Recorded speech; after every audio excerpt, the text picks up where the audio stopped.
The Book of Judges. Introduction. The Book of Judges takes its title from the 12 men and 1 woman who served as judges during the period from Joshua's death to the time of Samuel. This book was written later, during the period of the monarchy, judging by the phrase which occurs 4 times, "In those days there was no king in Israel." It is possible that it was written by Samuel, but the actual writer is unknown. All the judges were themselves limited in their capabilities. In fact, each one seemed to have some defect and handicap, which was not a hindrance, but became a positive asset under the sovereign direction of God. None of them were national leaders, who appealed to the total nation, as Moses and Joshua had done. The record is not continuous, but rather a spotty account of a local judge, in a limited section of the nation. Backsliding, and the amazing grace of God, in recovering and restoring, is the theme of Judges. The New Scofield Reference Bible gives the theme of the Book of Judges as defeat and deliverance. This is unusually appropriate.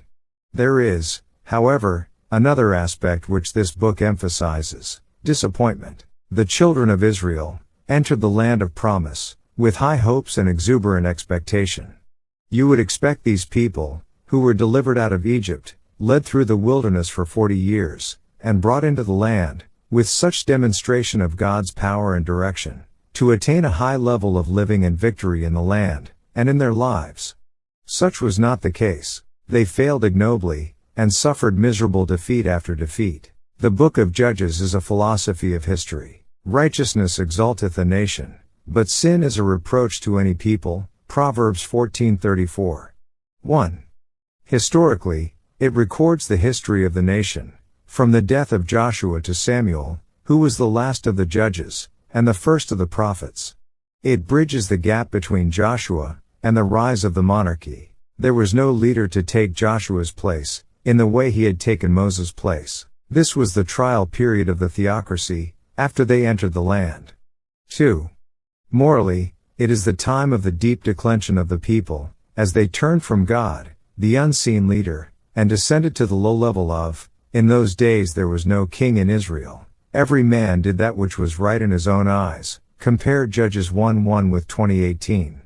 This should have been an era of glowing progress, but it was a dark day of repeated failure. The hoop of Israel's history begins with the nation serving God. Then they take certain steps downward. They did evil in the sight of the Lord, and served Baalim. Judges 2:11. They forsook the Lord, and they served Baal and Ashtaroth.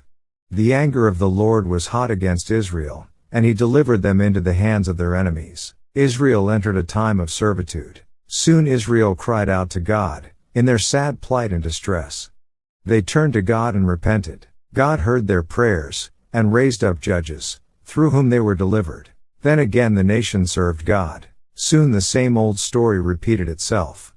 The children of Israel did evil, forsook God, followed their own pleasure, were sold into slavery, entered a period of servitude, cried out to God in their distress, turned to Him, judges were raised up, and Israel was delivered. The nation began serving God again, and they were once again at the top of the cycle. My friend, the hoop of history just turns over and over. You can follow that hoop right through the Bible, and it is still turning today.